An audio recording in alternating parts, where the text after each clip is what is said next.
जय हिंद साथियों स्वागत करता हूं आप सभी का अपने YouTube चैनल पर। साथियों, आज की इस वीडियो में मैं आपके लिए सभी परीक्षाओं के लिए एक पॉलिटी की महत्वपूर्ण क्लास लेकर आया हूं। आज की इस क्लास में मेरे प्यारे साथियों, मैं लगभग आर्टिकल 1 से लेकर आर्टिकल 395 तक आपको कवर कराऊंगा और आज के सभी आर्टिकल जो हो जाते हैं वे आपके लिए मैं महत्वपूर्ण आर्टिकल इस वीडियो में आपको कवर कराने वाला हूँ। यानी आज मैं इस वीडियो में बात करूं तो आज की इस वीडियो में आपको सभी आर्टिकलों का निचोड़ मिलने वाला है। तो अपने एग्जाम से पहले एक बार इस पूरी वीडियो को विजिट कर जरूर जाएं। और आज की वीडियो आपको 3D माध्यम से आपको पढ़ाई जाएगी, जिसमें मेरे प्यारे साथियों आपको एक ही वीडियो में जो है पूरी पॉलिटी यानी सभी आर्टिकलों का निचोड़ आपको मिलने वाला है। तो ये वीडियो आपके लिए बहुत ज़्यादा महत्वपूर्ण होने वाली है। आप चाहे किसी भी एग्जाम के लिए तैयारी कर रहे हो, सभी एग्जाम के लिए ये वीडियो आपके लिए सिलेक्टेड बन जाती है। तो आप भी अपने एग्जाम से पहले एक बार इस पूरी वीडियो को विजिट कर जरूर जाएं। तो बिना टाइम गवाए करता हूं वीडियो को स्टार्ट। बढ़ते हैं अपने टॉपिक की ओर। और इस वीडियो की खास बात ये रह जाती है कि इसमें मेरे साथ साथ मेरे 2 पार्टनर भी इस वीडियो को कवर कराएंगे, यानी कुल मिलाकर हम आपको 3 जन इस वीडियो को पूरी वीडियो को प्रोवाइड कराने वाले हैं। चलिए शुरू करते हैं भाग 1 से। तो आज की हमारी चर्चा का विषय है संविधान का भाग 1, संघ और उसका राज्य क्षेत्र। इसमें अनुच्छेद 1 से 4 तक आते हैं। जी बिल्कुल। और इसमें देखिए, सबसे जरूरी बात यह है कि संसद को एक विशेष अधिकार है। अच्छा। हाँ, वो ये कि राष्ट्रपति की पूर्व अनुमति पर संसद किसी भी विदेशी राज्य को भारत में मिला सकती है। चलिए तो फिर एक एक करके अनुच्छेदों को देखते हैं। अनुच्छेद 1 क्या कहता है? अनुच्छेद 1 कहता है इंडिया अर्थात भारत राज्यों का संघ है, मतलब यूनियन ऑफ स्टेट्स। राज्यों का संघ। जी।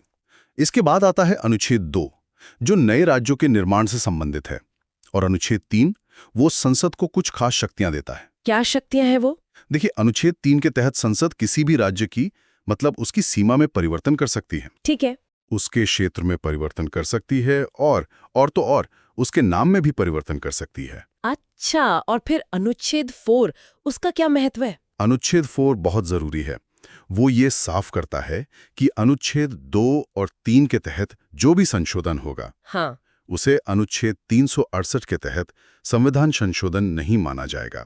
ये एक बहुत ही महत्वपूर्ण बिंदु है, मतलब इसे साधारण बहुमत से किया जा सकता है। ठीक है, ये तो हुआ भाग 1। अब आगे बढ़ते हैं भाग 2 की ओर, जो नागरिकता यानी सिटीजनशिप से जुड़ा है। जी, इसमें अनुच्छेद 5 से 11 तक आते हैं। तो अनुच्छेद 5 क्या कहता है? अनुच्छेद 5 में संविधान के प्रारंभ से जो नागरिकता दी गई है उसका प्रावधान है। और यहाँ एक बात जानना बहुत जरूरी है। क्या? कि हमारे देश में एकहरी नागरिकता है, सिंगल सिटीजनशिप, और ये हमने ब्रिटेन से लिया है। अच्छा, इसका मतलब हम सिर्फ भारत के नागरिक हैं, किसी राज्य विशेष के नहीं, है ना? एकदम सही। अमेरिका की तरह नहीं, वहां तो दोहरी नागरिकता है। और भारत में नागरिकता से संबंधित कोई भी कानून बनाने का अधिकार सिर्फ और सिर्फ संसद के पास है। तो पहला कानून कब बना था? पहली बार कानून बना था 1955 में, जिसे हम नागरिकता अधिनियम 1955 कहते हैं। और नागरिकता का जो पंजीकरण है वो गृह मंत्रालय में होता है। अब बात करते हैं अनुच्छेद 6 की। ये परमिट रूल के बारे में, ये क्या था? हाँ, ये असल में पाकिस्तान से भारत आए लोगों की नागरिकता से जुड़ा है। ये 19 जुलाई 1948 को लागू हुआ था। अच्छा। इसके तहत मतलब ये व्यवस्था थी कि जो लोग संविधान बनने के बाद आएंगे उन्हें नागरिकता नहीं मिलेगी। एक कट ऑफ डेट थी। और अनुच्छेद 7? वो उन लोगों के लिए था जो स्वतंत्रता के बाद भारत से पाकिस्तान चले गए, लेकिन संविधान बनने से पहले लौट आए। उन्हें नागरिकता देने की बात कही गई। ठीक है। अनुच्छेद 8, 9 और 10 तो काफी सीधे लगते हैं। 8 कहता है कि विदेशी भ्रमण या नौकरी करने पर नागरिकता खत्म नहीं होगी। जी। और अनुच्छेद 9 कहता है कि अगर कोई व्यक्ति स्वेच्छा से किसी विदेशी देश की नागरिकता ले लेता है तो उसकी भारत की नागरिकता समाप्त कर दी जाएगी। मतलब एक समय पर एक ही नागरिकता। बिल्कुल। और अनुच्छेद 10 के अनुसार भारतीयों की नागरिकता तब तक बनी रहेगी जब तक कि वो कोई देश विरोधी कार्य ना करें। और आखिर में अनुच्छेद 11 फिर से उसी बात पर जोर देता है। जी, कि नागरिकता संबंधी कानून सिर्फ और सिर्फ संसद ही बनाती है, गृह मंत्रालय इसे लागू करता है। चलिए, तो अब हम संविधान के शायद सबसे महत्वपूर्ण हिस्सों में से एक पर आते हैं, भाग 3, मूल अधिकार, फंडामेंटल राइट्स। हाँ, अनुच्छेद 12 से 35 तक इन्हें भारत का मैग्ना कार्टा भी कहा जाता है। और ये अवधारणा हमने अमेरिका के संविधान से ली है। जी, और ये अधिकार वाद योग्य हैं, इसका मतलब है कि इन्हें संविधान द्वारा संरक्षण प्राप्त है। यानी अगर किसी के मौलिक अधिकारों का हनन होता है तो वो व्यक्ति अनुच्छेद 32 के तहत सीधे सुप्रीम कोर्ट और अनुच्छेद 226 के तहत हाई कोर्ट जा सकता है। सर, जैसे आपने अभी बताया कि मौलिक अधिकारों के जो संरक्षण की विधि है वह आपके अनुच्छेद 32 में सुप्रीम कोर्ट और अनुच्छेद 226 में आपका जो है हाई कोर्ट में है। क्या ये अभी तक एग्जाम में पूछा भी गया है? तो मैं बात करता हूँ इसके बारे में। तो ये आपका हर वर्ष आपका एसएससी और रेलवे जैसी परीक्षाओं में पूछा जाता है, जो आपका आर्टिकल 32 और आर्टिकल 200 आपका जो है 26 दोनों ही आपकी परीक्षाओं के लिए बहुत ज़्यादा गोल्डन आर्टिकल बन जाते हैं, जिनके बारे में अगर आपको ध्यान रखना बनता है। यानी भाग 3 में अगर विशेष रूप से मैं इनकी बात करता हूं तो इन दोनों के बारे में आपको बहुत ज़्यादा ध्यान रखना पड़ता है, क्योंकि एसएससी और रेलवे दोनों ही इनसे संबंधित क्वेश्चन जो है हर साल अपनी परीक्षाओं में रिपीट करती है। तो ये आपके मौलिक अधिकारों का एक गोल्डन टॉपिक के रूप में यानी गोल्डन नोट पॉइंट के रूप में आता है आर्टिकल 32 और आर्टिकल आपका 226, जिनके बारे में आपको दोनों के बारे में ही ध्यान रखना है। ये बहुत बड़ी शक्ति है। अच्छा, मूल संविधान में तो सुना है 7 मौलिक अधिकार थे, पर अब 6 हैं। ये बदलाव कैसे हुआ? बिल्कुल। संपत्ति का अधिकार जो पहले अनुच्छेद 31 में था, उसे 44 में संविधान संशोधन 1978 के द्वारा हटा दिया गया। ओह, अब इसे अनुच्छेद 300 क भाग 12 में रखकर एक विधिक या कानूनी अधिकार बना दिया गया है। उस समय प्रधानमंत्री कौन थे? उस समय प्रधानमंत्री मोरारजी देसाई थे। चलिए अब अनुच्छेदों को क्रम से समझते हैं। अनुच्छेद 12 में क्या है? अनुच्छेद 12 में राज्यों की परिभाषा दी गई है। राज्यों की परिभाषा? मतलब कि ये मौलिक अधिकार किसके खिलाफ मिलते हैं। तो इसमें लोकसभा, राज्यसभा, विधानसभा, Vidhan Parishad, high court, supreme court, यहाँ तक कि LIC, NCERT, SSC जैसी संस्थाएं भी शामिल हैं। अच्छा, और अनुच्छेद 13? अनुच्छेद 13 बहुत ही शक्तिशाली है। ये कहता है कि कोई भी ऐसा कानून, चाहे वो पहले बना हो, अभी हो या भविष्य में बने, अगर वो मौलिक अधिकारों का उल्लंघन करता है तो उसे सुप्रीम कोर्ट द्वारा शून्य यानी कि वॉइड घोषित कर दिया जाएगा। अब आते हैं अधिकारों के पहले समूह पर, समानता का अधिकार, अनुच्छेद 14 से 18। जी, अनुच्छेद 14 में 2 बातें हैं। पहली, विधि के समक्ष समानता, ये हमने ब्रिटेन से ली है। और दूसरी, विधि के समान संरक्षण, ये अमेरिका से ली गई है। दोनों में बारीक फर्क है। ठीक है। अनुच्छेद 15 कहता है कि जाति, धर्म, लिंग, वंश और जन्मस्थान के आधार पर किसी भी सार्वजनिक स्थान पर भेदभाव नहीं किया जाएगा। जी, और अनुच्छेद 16 लोक नियोजन यानी सरकारी नौकरियों में अफसर की समानता की बात करता है। इसी के अंतर्गत नियोजन में आरक्षण का प्रावधान भी है। फिर आता है अनुच्छेद 17 जो अस्पृश्यता यानी छुआछूत का अंत करता है। और अनुच्छेद 18 उपाधियों का अंत करता है। लेकिन इसमें एक छूट भी है ना? मास्टर जी या फिर कर्नल, जनरल वगैरह। ठीक है। अगला समूह है स्वतंत्रता का अधिकार, अनुच्छेद 19 से 22।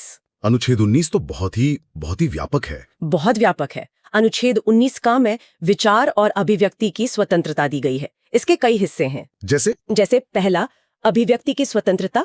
इसमें बोलने की, भाषण देने की, मौन रहने की, मीडिया या प्रेस की और झंडा फहराने की स्वतंत्रता भी शामिल है। अच्छा। फिर है सभा करने की स्वतंत्रता, संगठन बनाने की स्वतंत्रता, देश में कहीं भी घूमने की स्वतंत्रता भी इसी में है। जी हाँ, चारों ओर घूमने की स्वतंत्रता, भारत के किसी भी क्षेत्र में बसने की स्वतंत्रता और कोई भी व्यवसाय करने की स्वतंत्रता। इसमें एक संपत्ति का अधिकार भी था शायद। हाँ, 19V में था, जो अब निरस्त हो चुका है और कानूनी अधिकार है, जैसा हमने पहले बात की। ठीक है। अब अनुच्छेद 20 ये अपराधों के लिए दोष सिद्धि के संबंध में संरक्षण देता है। जी। इसमें 3 प्रकार की स्वतंत्रता है। जी। पहली, एक गलती की एक ही सजा मिलेगी। ठीक है। दूसरी, सजा उस समय के कानून के आधार पर दी जाएगी, न कि पहले या बाद में बने कानून के आधार पर। और तीसरी, ये कि दोषी को स्वयं के खिलाफ गवाही देने के लिए बाध्य नहीं किया जाएगा। ये बहुत महत्वपूर्ण है। बिल्कुल। इसके बाद आता है अनुच्छेद 21 प्राण एवं दैहिक स्वतंत्रता का संरक्षण। इसे जीवन का अधिकार भी कहते हैं। हाँ, और ये बहुत विस्तृत है। इसमें व्यक्तिगत स्वतंत्रता, गरिमा के साथ जीने का अधिकार, निजता यानी प्राइवेसी, विदेश घूमने का अधिकार और यहाँ तक कि सोने की स्वतंत्रता भी शामिल है। सोने की स्वतंत्रता भी? जी, सुप्रीम कोर्ट ने इसकी बहुत व्यापक व्याख्या की है। और यहीं ये भी ध्यान दें कि नेशनल ग्रीन ट्रिब्यूनल यानी NGT का गठन 2010 में हुआ और स्वच्छ पर्यावरण और पेयजल उपलब्ध कराना भी सरकार का दायित्व है। एक और बहुत महत्वपूर्ण अनुच्छेद है 21 का। जी, अनुच्छेद 21 का। इसे 86वें संशोधन 2002 द्वारा जोड़ा गया था। और ये क्या कहता है? यह 6 से 14 वर्ष के सभी बच्चों को निःशुल्क और अनिवार्य शिक्षा का अधिकार देता है। ये 1 अप्रैल 2010 से लागू हुआ था। अच्छा, अब आते हैं अनुच्छेद 22 पर जो गिरफ्तारी से संरक्षण देता है। हाँ, इसमें भी 3 प्रकार की स्वतंत्रता दी गई है। पहला, हिरासत में लेने का कारण बताना होगा। ठीक है। दूसरा, 24 घंटे के अंदर इसमें आने जाने का समय नहीं गिना जाएगा, न्यायालय में प्रस्तुत करना होगा। और तीसरा, गिरफ्तार व्यक्ति को अपने मनपसंद वकील रखने का अधिकार है। लेकिन इसमें एक निवारक निरोध अधिनियम का भी जिक्र आता है, वो क्या है? हाँ, वो इसका एक अपवाद है। यह एक विशेष कानून है जिसके तहत किसी व्यक्ति को अपराध करने के पहले ही गिरफ्तार किया जा सकता है। मतलब शक के आधार पर? यूं समझिए, इसमें बिना वकील बिना कारण बताए अधिकतम 3 महीने तक नजरबंद कर सकते हैं। ये एक काफी विवादित प्रावधान रहा है। तो अब आगे बढ़ते हैं शोषण के विरुद्ध अधिकार और नीति निर्देशक तत्वों की ओर। बिल्कुल, और ये दोनों ही विषय बहुत दिलचस्प हैं। तो चलिए शुरू करते हैं शोषण के विरुद्ध अधिकार से। हमारे स्रोतों में इसका जिक्र है अनुच्छेद 23 और 24 में। सुनने में तो ये काफी सीधा लगता है, पर इसके अंदर की परतें क्या हैं? मतलब इसकी जड़ें बहुत गहरी हैं। अनुच्छेद 23 वो सीधे सीधे 2 चीजों पर रोक लगाता है, बलात्श्रम और बेगारी। हाँ, फोर्स्ड लेबर यानी किसी से जबरदस्ती काम करवाना, और बेगारी यानी बिना कोई वेतन दिए काम करवाना। और ये प्रथा मतलब आजादी से पहले तो बहुत ही आम थी, खासकर जमींदारी व्यवस्था में। अच्छा। तो एक तरह से यह अनुच्छेद हर भारतीय को गरिमा के साथ काम करने का अधिकार देता है। और अनुच्छेद 24 वो तो शायद बच्चों पर केंद्रित है ना? बिल्कुल, वो कहता है कि 14 साल से कम उम्र के जो बच्चे हैं उन्हें किसी भी कारखाने या खदान या किसी भी दूसरे खतरनाक काम में नहीं लगाया जा सकता। ये सिर्फ एक नियम नहीं बल्कि भारत के भविष्य को सुरक्षित करने जैसा है। एकदम सही। यह उस सोच को खत्म करता है जहां बच्चों के बचपन को काम में झोंक दिया जाता था। ठीक है, तो इसके बाद हमारे स्रोत में ले जाते हैं धार्मिक स्वतंत्रता के अधिकार की ओर, अनुच्छेद 25 से 28 तक। और भारत जैसे विविधता वाले देश के लिए तो ये कह सकते हैं संविधान की बुनियाद का एक मजबूत स्तंभ है। इसमें संतुलन की बात बहुत की जाती है। हाँ, और वो संतुलन बहुत आकर्षक है। देखिए, अनुच्छेद 25 हर एक व्यक्ति को मतलब व्यक्तिगत तौर पर अपने धर्म को मानने की आजादी देता है, मानने, उस पर चलने और उसका प्रचार करने की। ये एक पर्सनल राइट है। और फिर अनुच्छेद 26। फिर आता है अनुच्छेद 26 जो धार्मिक समूहों को जैसे मंदिर, मस्जिद या मठों को सामूहिक रूप से अपने धार्मिक मामलों का प्रबंधन करने का अधिकार देता है। अच्छा, तो एक व्यक्तिगत और दूसरा सामूहिक। बिल्कुल, दोनों न रखा गया है। और फिर अनुच्छेद 27 और 28 ये दोनों राज्य के धर्मनिरपेक्ष चरित्र को और पक्का करते हैं। कैसे? अनुच्छेद 27 कहता है कि धर्म के लिए जो पैसा मैनेज किया जाता है उस पर कोई टैक्स नहीं लगेगा। हाँ। और अनुच्छेद 28 साफ करता है कि सरकारी स्कूलों में कोई धार्मिक शिक्षा नहीं दी जाएगी। मतलब राज्य और धर्म के बीच एक स्पष्ट रेखा। एकदम। और इसी से जुड़ा हुआ है अल्पसंख्यकों की संस्कृति और शिक्षा का अधिकार, अनुच्छेद 29 और 30। हाँ, ये भारत की खूबसूरती को बचाने का एक कह सकते हैं संवैधानिक कवच है। अनुच्छेद 29 क्या कहता है? वो कहता है कि किसी भी अल्पसंख्यक को उसकी भाषा, लिपि या संस्कृति के आधार पर किसी शिक्षण संस्थान में प्रवेश से नहीं रोका जाएगा। और फिर अनुच्छेद 30 उन्हें अपनी पसंद का शिक्षण संस्थान स्थापित करने का अधिकार देता है। ये तो बहुत बड़ा कदम है विविधता को बनाए रखने के लिए। बिल्कुल, ये एक संदेश है कि भारत में हर संस्कृति का सम्मान है। अब आते हैं एक ऐसे अनुच्छेद पर जो किसी जमाने में काफी चर्चा में था, अनुच्छेद 31, संपत्ति का अधिकार। हाँ, जो अब एक मूल अधिकार नहीं है। यही सवाल है, ये इतना बड़ा बदलाव क्यों और कैसे हुआ? देखिए, ये कोई छोटा मोटा बदलाव नहीं था। इसके पीछे दशकों का एक तरह का संघर्ष था। संघर्ष किसके बीच? सरकार और न्यायपालिका के बीच। आजादी के बाद सरकार जमींदारी उन्मूलन और भूमि सुधार जैसे बड़े सामाजिक बदलाव लाना चाहती थी। ताकि जमीन कुछ लोगों के हाथ से निकलकर आम किसानों तक पहुंचे। बिल्कुल, लेकिन यहाँ सरकार की सामाजिक न्याय की नीति और नागरिकों के संपत्ति के मूल अधिकार के बीच सीधी टक्कर हो रही थी। मतलब सरकार जमीन लेना चाहती थी और लोग कहते थे कि ये हमारा मूल अधिकार है। एकदम सही।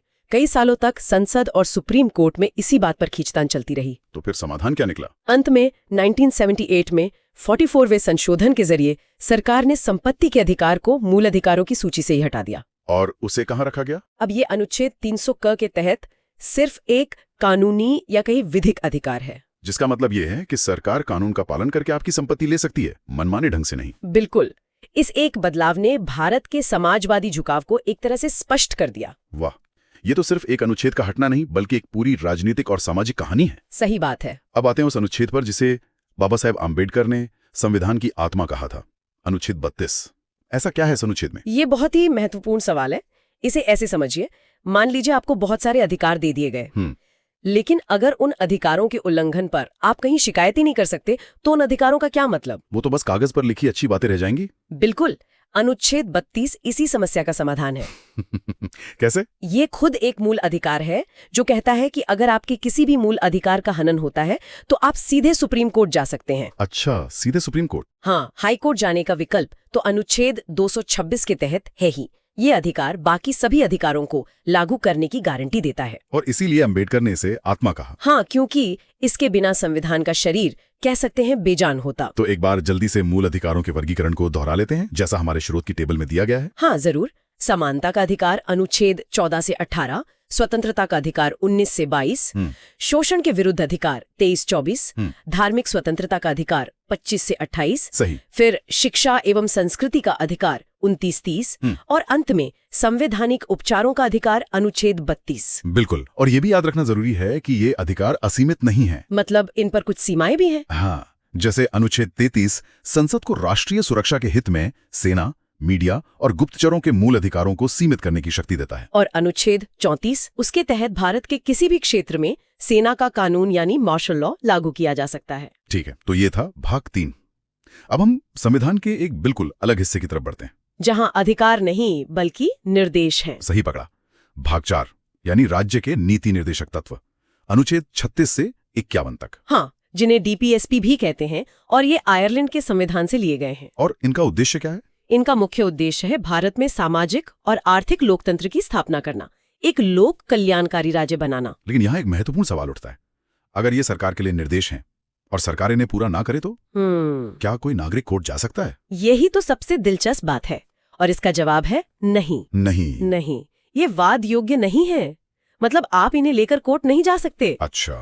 इसी पर केटी शाह का वो प्रसिद्ध कथन है कि यह एक ऐसा चेक है जो बैंक की मर्जी पर ही भजाया जा सकता है। तो फिर इन्हें संविधान में रखने का मतलब क्या था? ये तो बस एक नैतिक मार्गदर्शन की तरह हो गए। बिल्कुल, ये एक नैतिक जिम्मेदारी है, और लोकतंत्र में हर 5 साल में जनता की अदालत तो लगती ही है ना? सही बात। अगर सरकार इन लक्ष्यों पर काम नहीं करती तो जनता उसे चुनाव में सबक सिखा सकती है। तो चलिए कुछ प्रमुख निर्देशक तत्वों को देखते हैं। अनुच्छेद 38 लोक कल्याणकारी राज्य की बात करता है। हाँ, और अनुच्छेद 39 में समान कार्य के लिए समान वेतन का सिद्धांत है। और इसी में बाद में 42वें संशोधन से अनुच्छेद 39 क जोड़ा गया। 39 का? हाँ, 39 क, जो निःशुल्क विधिक सहायता का प्रावधान करता है ताकि न्याय सबके लिए सुलभ हो। बिल्कुल। अनुच्छेद 40 तो बहुत ही प्रसिद्ध है, पंचायती राज का गठन। हाँ, ये गांधीवादी विचारधारा का प्रतीक है। और अनुच्छेद 44 भी आजकल बहुत चर्चा में है, समान सिविल संहिता, यूनिफॉर्म सिविल कोड। हाँ, काफी चर्चा में है। हमारे स्रोत बताते हैं कि ये सबसे पहले गोवा में और उसके बाद उत्तराखंड में लागू हुआ। और ये विवादास्पद इसलिए है क्योंकि इसका लक्ष्य है कि शादी, तलाक जैसे मामलों में सभी धर्मों के लिए एक जैसा कानून हो, जिससे इसकी टक्कर धार्मिक स्वतंत्रता के अधिकार से होती है। एकदम। बच्चों की शिक्षा से जुड़ा एक और महत्वपूर्ण अनुच्छेद है 45। हाँ, ये 6 वर्ष से कम आयु के बच्चों के लिए निःशुल्क शिक्षा, पोषाहार और स्वास्थ्य देखभाल का प्रावधान करता है। और भी कई महत्वपूर्ण निर्देश हैं, जैसे अनुच्छेद 47। हाँ, अनुच्छेद 47 पोषाहार स्तर को ऊंचा करने और शराब जैसे नशीले पदार्थों पर रोक की बात करता है। अच्छा, और अनुच्छेद 48? वो कृषि और पशुपालन को बढ़ावा देने के साथ साथ दुधारू पशुओं की हत्या पर रोक की बात करता है। पर्यावरण संरक्षण भी इसमें शामिल है। हाँ, वो बाद में जोड़ा गया। अनुच्छेद 48 क में वन, पर्यावरण और वन्य जीवों के संरक्षण की बात है। और भी है? हाँ, अनुच्छेद 49 राष्ट्रीय स्मारकों की सुरक्षा की बात करता है। अनुच्छेद 50 कार्यपालिका और न्यायपालिका के पृथक्करण की, और अनुच्छेद 51 अंतर्राष्ट्रीय शांति को बढ़ावा देने का निर्देश देता है। तो ये थे राज्य के नीति निर्देशक तत्व। अब अंत में आते हैं भाग 4 क पर, मौलिक कर्तव्य, फंडामेंटल ड्यूटीज। एक दिलचस्प बात यह है कि ये मूल संविधान का हिस्सा नहीं थे। इन्हें बाद में जोड़ा गया। हाँ, 1976 में 42वें संशोधन के माध्यम से सरदार स्वर्ण सिंह समिति की सिफारिश पर। और इसका स्रोत रूस था, उस समय का सोवियत संघ। हाँ, तो शुरुआत में कितने कर्तव्य थे? मूल संविधान में तो 0 थे। 1976 में 10 कर्तव्य जोड़े गए। और वर्तमान में कुल 11 हैं। 11वां कर्तव्य जो शिक्षा से संबंधित है वो 2002 में 86वें संशोधन द्वारा जोड़ा गया। और क्या ये भी राज्य के नीति निर्देशक तत्वों की तरह वाद योग्य नहीं है? बिल्कुल, इन्हें भी न्यायालय द्वारा लागू नहीं कराया जा सकता। इन्हें प्रभावी बनाने के लिए 1993 में JS वर्मा समिति का गठन किया गया था। तो ये एक तरह से नागरिकों के लिए नैतिक दिशा निर्देश है। सही पकड़ा। तो आज की इस चर्चा में हमने मूल अधिकारों को पूरा किया, राज्य के नीति निर्देशक तत्वों को समझा और मौलिक कर्तव्यों पर भी नजर डाली। हाँ, अधिकार, निर्देश और कर्तव्य, इन तीनों के बीच का जो रिश्ता है वो हमने देखा। बहुत। भाग 5 संघ संविधान का सबसे बड़ा भाग है। यहाँ हम राष्ट्रपति, उपराष्ट्रपति और संसद को ट्रिक्स के साथ देखेंगे। हाँ, और ये भाग अनुच्छेद 52 से 151 तक फैला है। काफी बड़ा है और ये हमारे देश की केंद्रीय सरकार की पूरी रूपरेखा तय करता है। चलिए इसके पीछे की सोच को समझते हैं। बिल्कुल, आज हम सिर्फ अनुच्छेद नहीं रटेंगे बल्कि उनके पीछे का क्यों भी समझेंगे, और हाँ, कुछ ऐसी ट्रिक्स देखेंगे जो प्रतियोगी परीक्षाओं की तैयारी करने वालों के लिए तो वरदान हैं ही, पर एक आम नागरिक को भी हमारे देश का ढांचा समझने में मदद करेंगी। एकदम सही। तो सबसे पहले आते हैं भारत के राष्ट्रपति, देश के प्रथम नागरिक। इनके पद, चुनाव और शक्तियों से जुड़े अनुच्छेदों को याद करने के लिए एक बड़ी मशहूर एक एक्रोनिम है। हाँ, एक ट्रिक है जो अनुच्छेद 52 से 61 तक को कवर करती है। ट्रिक है प का नी को का दू यो द श। ये एक्रोनिम मतलब ये संक्षिप्त नाम बहुत काम का है। चलिए इसे खोलते हैं। प से है अनुच्छेद 52, राष्ट्रपति का पद, मतलब भारत का एक राष्ट्रपति होगा। जी। और का से है अनुच्छेद 53, कार्यपालिका का प्रधान। इसका मतलब है कि संघ की सारी कार्यकारी शक्ति राष्ट्रपति में निहित होगी। हाँ, लेकिन वो नाम मात्र के प्रधान हैं। असली शक्ति प्रधानमंत्री और उनकी मंत्रिपरिषद के पास होती है। ठीक है, इसके बाद आता है नी से अनुच्छेद 54, राष्ट्रपति का निर्वाचन। और ये एक बहुत दिलचस्प प्रक्रिया है। हाँ, इसमें कौन कौन वोट डालता है? इसमें लोकसभा, राज्यसभा और सभी राज्यों की विधानसभाओं के केवल निर्वाचित सदस्य ही वोट डालते हैं। अच्छा, तो मनोनीत सदस्य नहीं? जी नहीं, मनोनीत सदस्य यानी नॉमिनेटेड मेंबर्स इसमें हिस्सा नहीं लेते। ये सुनिश्चित करता है कि राष्ट्रपति का चुनाव सीधे तौर पर जनता के चुने हुए प्रतिनिधियों द्वारा हो। और चुनाव जीतने के लिए एक खास कोटा होता है ना? हाँ बिल्कुल, यहीं पर ट्रिक का अगला हिस्सा आता है। को से अनुच्छेद 55, निर्वाचन का कोटा। 50% प्लस 1। सही। यह सिर्फ सबसे ज्यादा वोट पाना नहीं है, बल्कि कुल डाले गए वोटों का 50% प्लस 1 वोट हासिल करना होता है। इससे राष्ट्रपति की वैधता और मजबूती सुनिश्चित होती है। ठीक है, तो राष्ट्रपति चुन लिए गए, अब उनका कार्यकाल। ट्रिक में अगला का इसी के लिए है, अनुच्छेद 56, कार्यकाल, जो कि 5 वर्ष का होता है। और दू से अनुच्छेद 57, जो कहता है कि कोई भी व्यक्ति दोबारा निर्वाचन के लिए पात्र है। भारत में इस पर कोई सीमा नहीं है। अमेरिका की तरह नहीं, जहाँ कोई 2 बार से ज्यादा राष्ट्रपति नहीं बन सकता। बिल्कुल। अब बात करते हैं योग्यता की। राष्ट्रपति बनने के लिए क्या शर्तें हैं? ये ट्रिक के यो से जुड़ा है। हाँ, यो यानी अनुच्छेद 58, योग्यता। इसमें मुख्य बातें हैं, व्यक्ति भारत का नागरिक हो, 35 वर्ष की आयु पूरी कर चुका हो और लोकसभा का सदस्य बनने की योग्यता रखता हो। और एक और महत्वपूर्ण शर्त है जी, 50 प्रस्तावक और 50 अनुमोदक होने चाहिए। ये इसलिए ताकि केवल गंभीर उम्मीदवार ही चुनाव में खड़े हों। सही बात है। और ट्रिक के आखिर में है द श म।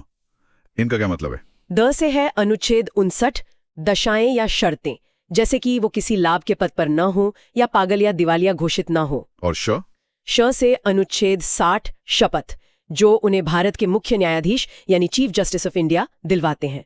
और सबसे महत्वपूर्ण म से अनुच्छेद 61, महाभियोग, इम्पीचमेंट। हाँ, इम्पीचमेंट। महाभियोग को एक बहुत जटिल प्रक्रिया कहा जाता है, ऐसा क्यों है? यह प्रक्रिया इतनी जटिल इसलिए बनाई गई है ताकि देश के सर्वोच्च पद को किसी राजनीतिक कारण से आसानी से अस्थिर न किया जा सके। राष्ट्रपति को हटाने के लिए संसद के दोनों सदनों में 2/3 जैसे भारी बहुमत की जरूरत होती है, जो हासिल करना बहुत मुश्किल है। बहुत मुश्किल। और अंत में एक और अनुच्छेद है 62, जो कहता है कि राष्ट्रपति का पद खाली होने पर 6 महीने के अंदर चुनाव कराना अनिवार्य है। तो ये तो हुई राष्ट्रपति की बात। अब आते हैं उपराष्ट्रपति पर। इनके लिए भी कोई ट्रिक है? हाँ, एक छोटी और सीधी ट्रिक है, उसरा निकास। उसरा निकास। जी, यह अनुच्छेद 63 से 69 तक के लिए है। उ से अनुच्छेद 63, उपराष्ट्रपति का पद। स से अनुच्छेद 64, जो कहता है कि उपराष्ट्रपति राज्यसभा का पदेन सभापति होगा। असल में यही उनका मुख्य काम है। और रा से है अनुच्छेद 65। इसका मतलब है कि अगर राष्ट्रपति का पद किसी कारण से खाली हो तो उपराष्ट्रपति एक कार्यवाहक राष्ट्रपति के तौर पर काम करेंगे। यहाँ मुझे एक सवाल पूछना है, उपराष्ट्रपति के चुनाव में कौन वोट देता है? क्या ये राष्ट्रपति चुनाव जैसा ही है? यह एक बहुत अच्छा सवाल है और यही एक बड़ा अंतर है। ट्रिक में नी से है अनुच्छेद 66, निर्वाचन। अच्छा। इसमें लोकसभा और राज्यसभा के सभी सदस्य यानी निर्वाचित और मनोनीत दोनों भाग लेते हैं। विधानसभा के सदस्य इसमें वोट नहीं करते। इसके पीछे कोई तर्क है? हाँ, तर्क यह है कि चूंकि उपराष्ट्रपति का मुख्य काम राज्यसभा की अध्यक्षता करना है, इसलिए केंद्रीय विधायिका के सदस्य ही उन्हें चुनते हैं। ये तो बहुत तार्किक बात हुई। ट्रिक में आगे का और सा है। का से अनुच्छेद 67, कार्यकाल, जो 5 वर्ष का होता है।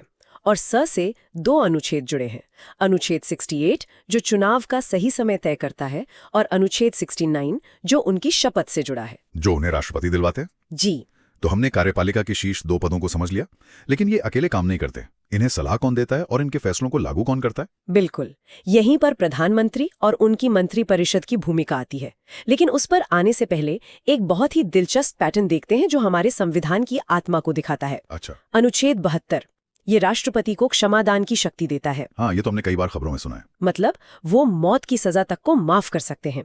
ये एक बहुत बड़ी न्यायिक शक्ति है। बिल्कुल। अब देखिए जादू, अगर हम अनुच्छेद 72 में 89 जोड़ दें तो क्या मिलेगा? 72 में 89 72 + 89 बराबर 161। 161। अनुच्छेद 161 में ठीक यही क्षमादान की शक्ति राज्य के राज्यपाल को दी गई है। अरे वाह, तो ये पैटर्न एक तरह का संवैधानिक खाका है। मतलब एक बार केंद्र का स्ट्रक्चर समझ लिया तो राज्य का अपने आप साफ हो जाता है। आपने बिल्कुल सही पकड़ा। ये सिर्फ एक ट्रिक नहीं बल्कि संविधान बनाने वालों की सोच है। जी, वे केंद्र और राज्य में एक जैसी सुसंगत शासन प्रणाली चाहते थे।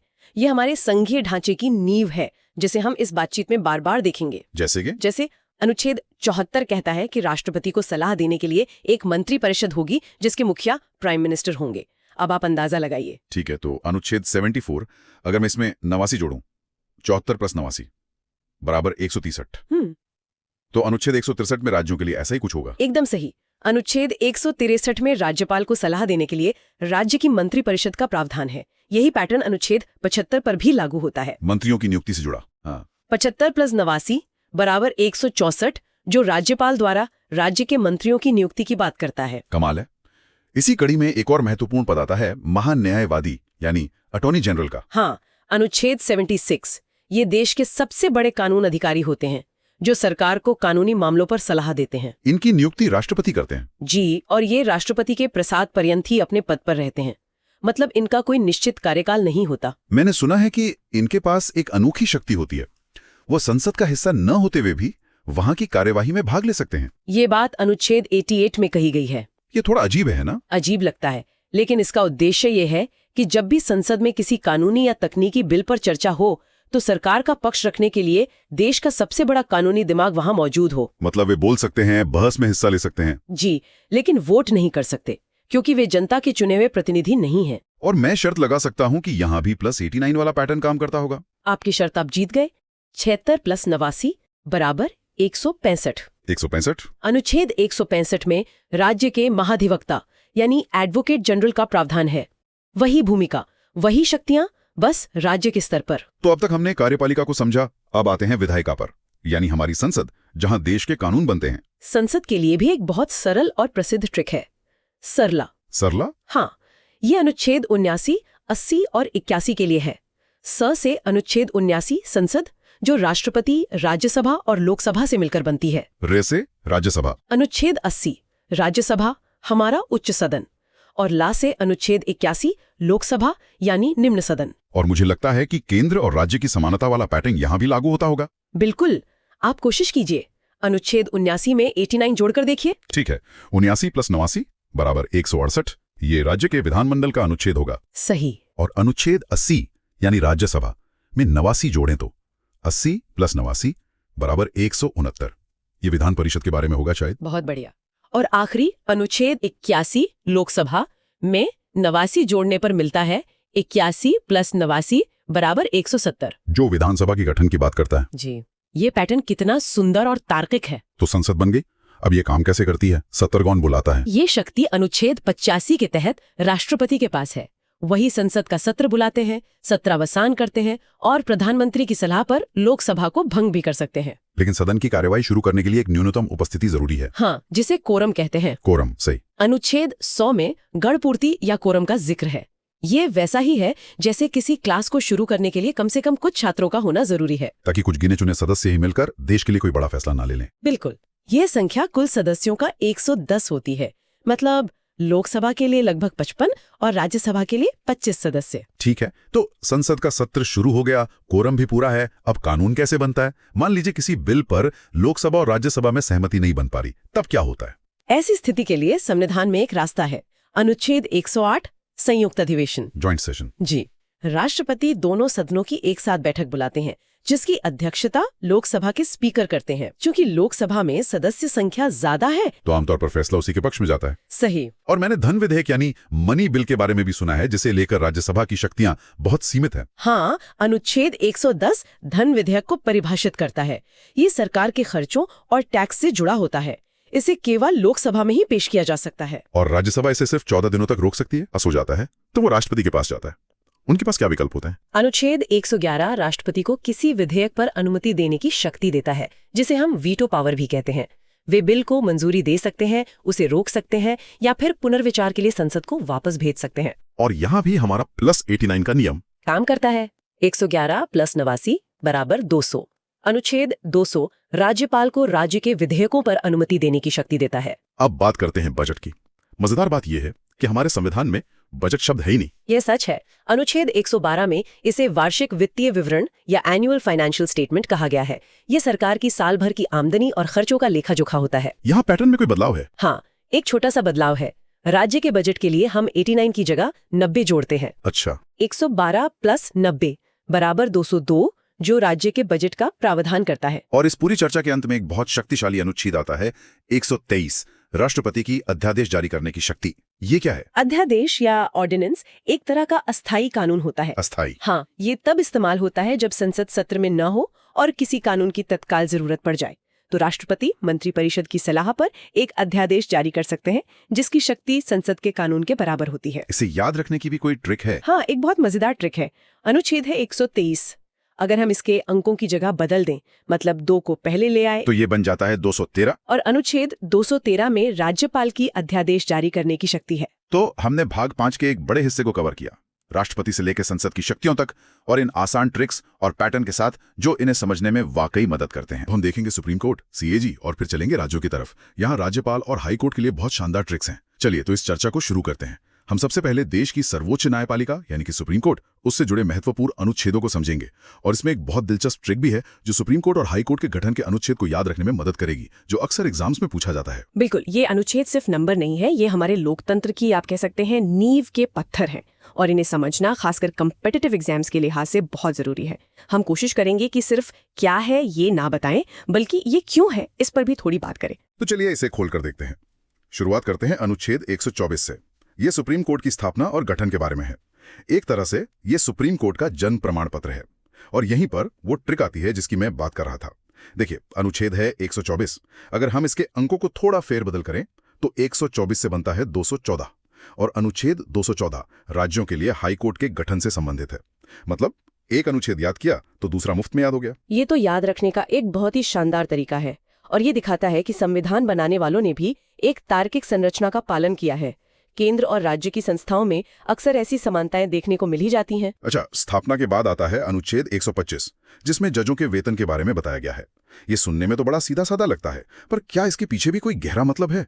मतलब सिर्फ एक तथ्य के तौर पर याद रखना काफी है या इसमें कोई कॉन्सेप्ट छुपा है? ये बहुत अच्छा सवाल है। ये सिर्फ सैलरी की बात नहीं है, ये असल में न्यायपालिका की स्वतंत्रता की गारंटी है। अच्छा। असल बात यह है कि जजों का वेतन भारत की संचित निधि या कंसोलिडेटेड फंड ऑफ इंडिया पर चार्ज्ड होता है। इसका मतलब है कि संसद इस पर बहस तो कर सकती है, लेकिन इसे कम करने के लिए वोट नहीं कर सकती।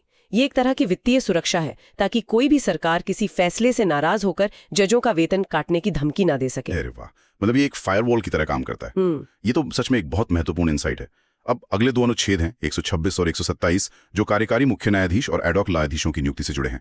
ये तो मतलब प्रक्रियात्मक लगते हैं। हाँ, ये ऑपरेशनल अनुच्छेद है। एडहॉक यानी तदर्थ न्यायाधीशों की नियुक्ति तब की जाती है जब सुप्रीम कोर्ट में किसी केस को सुनने के लिए जजों का कोरम पूरा नहीं हो रहा हो। ये बस ये सुनिश्चित करता है कि न्याय का काम रुके नहीं। चलिए अब एक असली पावर हाउस अनुच्छेद पर आते हैं। अनुच्छेद 129। हाँ, अनुच्छेद 129 जो कहता है कि सुप्रीम कोर्ट एक अभिलेख न्यायालय यानी कोर्ट ऑफ रिकॉर्ड होगा।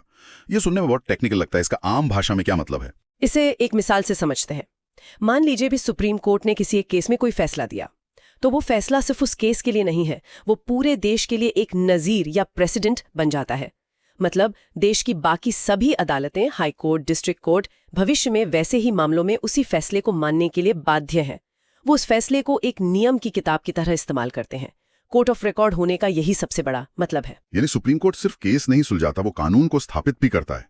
और इसी अनुच्छेद से कोर्ट को अपनी अवमानना यानी कंटेम्प्ट ऑफ कोर्ट के लिए सजा देने की शक्ति भी मिलती है ना? बिल्कुल। अगर कोई कोर्ट के फैसले की जानबूझकर अवहेलना करता है तो कोर्ट उसे सजा दे सकता है।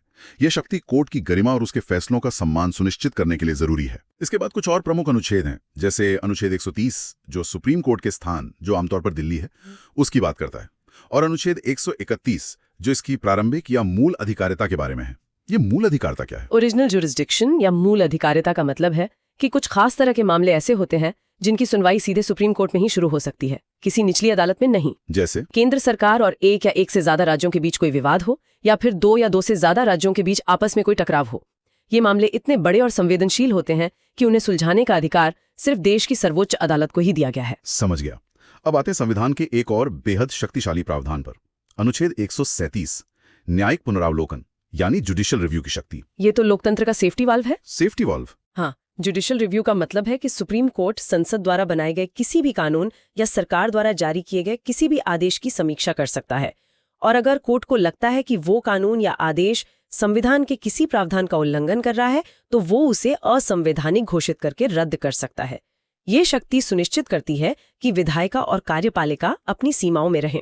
और अनुच्छेद 139 भी रिट निकालने की शक्ति से ही जुड़ा है? हाँ, लेकिन इसमें एक न्यूआंस है। अनुच्छेद 32 के तहत सुप्रीम कोर्ट सिर्फ मौलिक अधिकारों के हनन पर रिट जारी कर सकता है, लेकिन अनुच्छेद 139 संसद को ये शक्ति देता है कि वो कानून बनाकर सुप्रीम कोर्ट को मौलिक अधिकारों के अलावा अन्य मामलों में भी रिट जारी करने का अधिकार दे सके। अच्छा, और आखिर में सुप्रीम कोर्ट से जुड़े 2 और अनुच्छेद जो हमेशा याद रखने चाहिए। एक तो है अनुच्छेद 141 जो कहता है कि सुप्रीम कोर्ट का कानून देश की सभी अदालतों पर बाध्यकारी है, और दूसरा अनुच्छेद 143 जिसके तहत राष्ट्रपति सुप्रीम कोर्ट से सलाह ले सकते हैं। इस पर अक्सर सवाल बनता है कि क्या ये सलाह राष्ट्रपति के लिए मानना जरूरी है? नहीं, बिल्कुल नहीं। राष्ट्रपति सलाह मांग तो सकते हैं, लेकिन उस सलाह को मानने के लिए वो बाध्य नहीं है, और इसी तरह सुप्रीम कोर्ट भी सलाह देने के लिए बाध्य नहीं है। हालांकि आमतौर पर वो सलाह देता है, ये एक सलाहकारी अधिकारिता है, बाध्यकारी नहीं। तो ये थी सुप्रीम कोर्ट की कहानी, जो सिर्फ एक अदालत नहीं बल्कि संविधान की संरक्षक है। अब उस संस्था की ओर बढ़ते हैं जो देश के खजाने की संरक्षक है। मेरा मतलब है कंट्रोलर एंड ऑडिटर जनरल, यानी भारत का नियंत्रक एवं महालेखा परीक्षक। जी, कंट्रोलर एंड ऑडिटर जनरल को पब्लिक पर्स का वॉचडॉग भी कहा जाता है। इनका काम ये देखना है कि सरकार ने जो पैसा संसद से मंजूर करवाया वो सही तरीके से सही जगह पर खर्च हुआ भी या नहीं। इससे जुड़े 3 प्रमुख अनुच्छेद हैं। अनुच्छेद 148 में कंट्रोलर एंड ऑडिटर जनरल के पद की बात की गई है, और अनुच्छेद 149 उनकी शक्तियों और कर्तव्यों को बताता है। इनकी सबसे बड़ी शक्ति क्या है? इनकी सबसे बड़ी शक्ति है इनका दायरा। कंट्रोलर एंड ऑडिटर जनरल सिर्फ केंद्र सरकार ही नहीं बल्कि सभी राज्य सरकारों और सरकारी कंपनियों के खातों की भी जांच करता है। ये एक बहुत बड़ी जिम्मेदारी है, और इस काम को बिना किसी डर या दबाव के करने के लिए उन्हें कार्यकाल की सुरक्षा दी गई है। उन्हें हटाना उतना ही मुश्किल है जितना सुप्रीम कोर्ट की जज को हटाना। तो ये अपनी रिपोर्ट कैसे देते हैं? अनुच्छेद 151 इसी बारे में है ना? जी। अनुच्छेद 151 के अनुसार कंट्रोलर एंड ऑडिटर जनरल केंद्र सरकार से जुड़ी अपनी ऑडिट रिपोर्ट राष्ट्रपति को सौंपते हैं, और राष्ट्रपति उसे संसद के दोनों सदनों के पटल पर रखवाते हैं। इसी तरह राज्यों से जुड़ी रिपोर्ट उस राज्य के राज्यपाल को दी जाती है, जो उसे राज्य विधानमंडल में रखवाते हैं। और यहीं से असली कहानी शुरू होती है। हम अक्सर अखबारों में पढ़ते हैं कि कंट्रोलर एंड ऑडिटर जनरल की रिपोर्ट से कोई घोटाला सामने आया और संसद में हंगामा हो गया। तो क्या कंट्रोलर एंड ऑडिटर जनरल किसी को सजा दे सकता है? नहीं, कंट्रोलर एंड ऑडिटर जनरल का काम सजा देना नहीं है। वो एक ऑडिटर है, प्रोसिक्यूटर नहीं। लेकिन उनकी रिपोर्ट बहुत शक्तिशाली होती है। जब वो रिपोर्ट संसद की पब्लिक अकाउंट्स कमेटी यानी लोक लेखा समिति के पास जाती है तो वो सरकारी अधिकारियों से सवाल जवाब करती है, मीडिया में बहस होती है और सरकार पर राजनीतिक दबाव बनता है। तो कंट्रोलर एंड ऑडिटर जनरल की असली ताकत उनकी रिपोर्ट की प्रामाणिकता और उसके द्वारा पैदा की जाने वाली जवाबदेही में है। बहुत बढ़िया। तो केंद्र की इन 2 बड़ी संस्थाओं के बाद अब हम संविधान के भाग 6 में प्रवेश करते हैं, जो राज्यों से संबंधित है। यह अनुच्छेद 152 से 237 तक फैला है। अनुच्छेद 152 में राज्य की परिभाषा दी गई है, और अब आता है वो हिस्सा जहां एक शानदार ट्रिक हमारा काम आसान कर देगी। ये राज्यपाल से संबंधित अनुच्छेदों के लिए है, 153 से 159 तक। ये ट्रिक कॉम्पिटिटिव एग्जाम की तैयारी करने वालों के बीच बहुत लोकप्रिय है। ट्रिक है रकानिका यस। मैं इसे बहुत धीरे और स्पष्ट रूप से बोलता हूं, रा का नी का य स। चलिए अब इस कोड को डिकोड करते हैं। अनुच्छेद 153 में रा से है राज्यपाल का पद। अनुच्छेद 154 में का से है कार्यपालिका शक्ति। इसका मतलब है कि राज्य की सारी एग्जीक्यूटिव पावर राज्यपाल में निहित होगी। बिल्कुल, लेकिन यहाँ एक लेकिन है।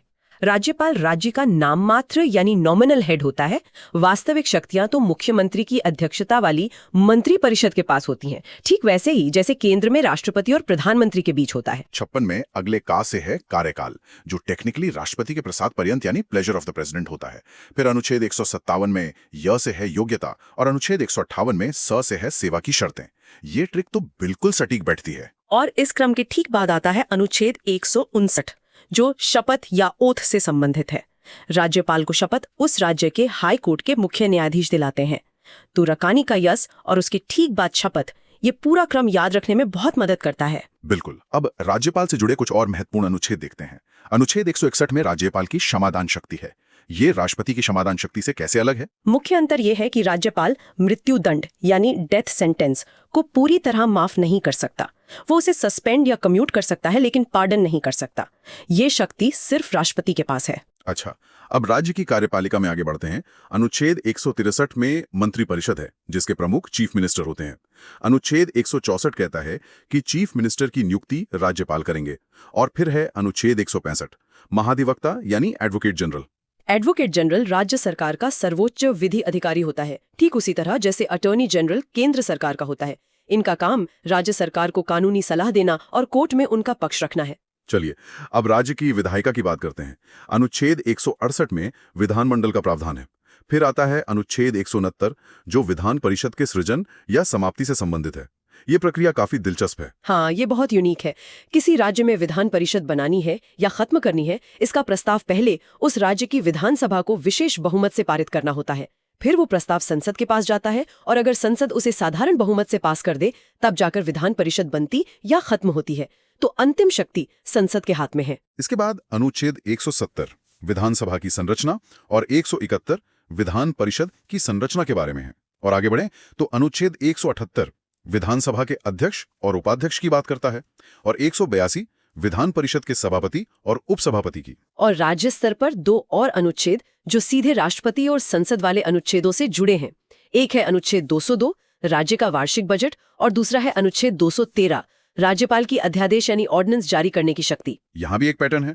राष्ट्रपति की अध्यादेश शक्ति अनुच्छेद 123 में है और राज्यपाल की 213 में। देखिए, 1 2 3 से बनता है 2 1 3, अंकों का वही खेल। ये छोटी छोटी ट्रिक्स कॉन्सेप्ट्स को जोड़ने में बहुत मदद करती हैं। ये तो कमाल का कनेक्शन है। और अब आते हैं राज्य की न्यायपालिका पर। सबसे पहले अनुच्छेद 214 जो कहता है कि राज्यों के लिए हाई कोर्ट का गठन होगा। याद है हमारी पहली ट्रिक 124 से 214। जी बिल्कुल। फिर आता है अनुच्छेद 226 जिसके तहत हाई कोर्ट रिट जारी कर सकता है। ये नागरिकों के मौलिक अधिकारों की रक्षा के लिए एक बहुत शक्तिशाली उपकरण है। और अंत में अनुच्छेद 233 जो जिला कोर्ट यानी डिस्ट्रिक्ट कोर्ट की स्थापना से संबंधित है। यहाँ एक बात अक्सर पूछी जाती है कि सुप्रीम कोर्ट यानी अनुच्छेद 32 और हाई कोर्ट अनुच्छेद 226 इनकी रिट शक्तियों में क्या फर्क है? तो बात यह है कि मौलिक अधिकारों के मामले में दोनों रिट जारी कर सकते हैं, लेकिन हाई कोर्ट का रिट क्षेत्राधिकार कुछ मामलों में सुप्रीम कोर्ट से भी व्यापक है। वो मौलिक अधिकारों के अलावा अन्य कानूनी अधिकारों अदर लीगल राइट्स के हनन पर भी रिट जारी कर सकता है। तो शुरू करते हैं भाग 7 से, जो एक तरह की ऐतिहासिक पहेली है। यह अब संविधान का हिस्सा ही नहीं है। सही कहा। भाग 7 जिसमें सिर्फ एक अनुच्छेद था 238, उसे 1956 में 7वें संविधान संशोधन के जरिए हटा दिया गया। देखिए, आजादी के बाद भारत में राज्यों की अलग अलग श्रेणियां थीं। लिस्ट ए में वो राज्य थे जो सीधे ब्रिटिश गवर्नर के अधीन थे, फिर रियासतें थी और इसी तरह के दूसरे वर्गीकरण थे। अच्छा। तो 1956 के राज्य पुनर्गठन कानून ने इन सबको खत्म करके एक जैसे राज्य और केंद्र शासित प्रदेश बना दिए। इसलिए इस पुराने वर्गीकरण वाले भाग 7 की जरूरत ही नहीं रही। मतलब ये संविधान का एक ऐसा पन्ना है जिसे समय के साथ बदल दिया गया। इसके ठीक बाद आता है भाग 8 जो यूनियन टेरिटरी यानी केंद्र शासित प्रदेशों से जुड़ा है। हाँ, इसके अनुच्छेद 239 से 242 तक है। ये अनुच्छेद इन प्रदेशों के प्रशासन की पूरी रूपरेखा तैयार करते हैं कि उनका शासन राष्ट्रपति द्वारा नियुक्त प्रशासक के जरिए कैसे चलेगा और संसद उनके लिए कानून कैसे बना सकती है। ए और 9B इन्हें स्थानीय स्वशासन की नींव कहा जाता है। ये सिर्फ एक कानूनी बदलाव नहीं था, ये सत्ता के विकेंद्रीकरण का एक बहुत बड़ा प्रयोग था। सोचिए, इससे पहले दिल्ली या राज्यों की राजधानियों में बैठे लोग गांव की सड़क के नाली के लिए फैसले लेते थे। जी। इन संशोधनों ने फैसला लेने की ताकत सीधे गांव और शहर के लोगों के हाथ में दे दी। तो सबसे पहले भाग 9 की बात करते हैं, जो पंचायतों से जुड़ा है। जी, भाग 9 को 73वें संविधान संशोधन 1993 द्वारा जोड़ा गया। इसमें अनुच्छेद 243A से लेकर 243O तक शामिल है। ये ग्रामीण भारत में त्रिस्तरीय पंचायती राज व्यवस्था की स्थापना करता है, यानी ग्राम स्तर पर ग्राम पंचायत, ब्लॉक स्तर पर पंचायत समिति और जिला स्तर पर जिला परिषद। इसने न केवल स्थानीय शासन को संवैधानिक दर्जा दिया, बल्कि महिलाओं और SC/ST समुदायों के लिए आरक्षण सुनिश्चित करके सामाजिक न्याय की दिशा में भी एक बड़ा कदम उठाया। और फिर शहरों के लिए भी इसी तर्ज पर एक व्यवस्था बनाई गई। लेकिन क्या शहरी और ग्रामीण स्थानीय निकायों की शक्तियां और समस्याएं एक जैसी हैं, या संविधान उन्हें अलग अलग तरह से देखता है? बहुत अच्छा सवाल है। संविधान दोनों की जरूरतें अलग अलग समझता है। इसीलिए उसी साल 74वें संशोधन 1993 द्वारा भाग 9A जोड़ा गया, जो नगर पालिकाओं से संबंधित है। इसमें अनुच्छेद 243 पी से लेकर 243 जी तक हैं। अच्छा। शहरों की समस्याएं अलग होती हैं, जैसे शहरी नियोजन, पानी की सप्लाई, कूड़ा प्रबंधन। ये संशोधन इन समस्याओं से निपटने के लिए नगर निगम, नगर पालिका परिषदों जैसे निकायों को शक्तियां और जिम्मेदारियां देता है। तो मतलब ढांचा एक जैसा है, लेकिन काम का स्वरूप अलग है। बिल्कुल। और इसी कड़ी में सबसे नया है भाग 9B, जो सहकारिता यानी कोऑपरेटिव सोसाइटीज के बारे में। हाँ, इसे 97वें संशोधन 2011 में जोड़ा गया। इसका उद्देश्य देश भर में सहकारी समितियों को मजबूत करना था। ये समितियां अर्थव्यवस्था का एक महत्वपूर्ण हिस्सा हैं, खासकर कृषि और बैंकिंग क्षेत्र में। यह संशोधन उनके लोकतांत्रिक, स्वायत्त और पेशेवर कामकाज को बढ़ावा देने के लिए नियम तय करता है। तो हमने देखा कि सत्ता कैसे सबसे निचले स्तर तक पहुंचती है, लेकिन संविधान कुछ क्षेत्रों के लिए विशेष प्रावधान भी करता है, जैसा कि भाग 10 में है। बिल्कुल। भाग 10 अनुसूचित और जनजातीय क्षेत्रों के प्रशासन से संबंधित है। इसका मुख्य अनुच्छेद है 244। इसी अनुच्छेद से शक्ति लेकर SC/ST एक्ट 1989 जैसे कानून बने, ताकि इन समुदायों को अत्याचार से बचाया जा सके। इसी में एक और विशेष अनुच्छेद है 244 का, जो विशेष रूप से असम के कुछ जनजातीय क्षेत्रों के लिए एक स्वायत्त राज्य के निर्माण का रास्ता बनाता है। तो क्या ये कहना सही होगा कि संविधान निर्माता इस बात को लेकर बहुत सजग थे कि एक साइज सब पर फिट नहीं होगा, और इसीलिए उन्होंने कुछ क्षेत्रों की विशेष संस्कृति और जरूरतों को ध्यान में रखते हुए ऐसे विशेष प्रावधान रखे? आपने बिल्कुल सही समझा। यही भारतीय संविधान की खूबसूरती है। ये विविधता को पहचानता है और उसका सम्मान करता है। तो हमने देखा कि शक्ति नीचे तक कैसे जाती है। अब उस क्लासिक रस्साकशी पर आते हैं जो हमेशा चलती रहती है, केंद्र और राज्यों के बीच शक्ति का संतुलन। ये भारतीय संघवाद का मूल है। ये हमें भाग 11 में मिलता है, जो अनुच्छेद 245 से 263 तक फैला है। यह हिस्सा केंद्र और राज्यों के बीच विधायी, प्रशासनिक और वित्तीय संबंधों का पूरा खाका खींचता है। यह तय करता है कि कौन किस विषय पर कानून बना सकता है। इसी में अनुच्छेद 249 बहुत दिलचस्प है, जहां केंद्र राज्य सूची के विषय पर भी कानून बना सकता है। ये तो संघीय ढांचे के मूल सिद्धांत के थोड़ा खिलाफ नहीं लगता? हाँ, पहली नजर में ऐसा लग सकता है, लेकिन संविधान ने इसके लिए एक बहुत मजबूत शर्त रखी है। ऐसा तभी हो सकता है जब राज्यसभा, जो कि राज्यों का सदन है, अपने उपस्थित और मतदान करने वाले सदस्यों के 2/3 बहुमत से ये संकल्प पारित करे कि ऐसा करना राष्ट्रीय हित में जरूरी है। अच्छा, तो ये एक तरह का सेफ्टी वॉल्व है। बिल्कुल, ताकि केंद्र मनमाने ढंग से राज्यों के अधिकार क्षेत्र में दखल न दे।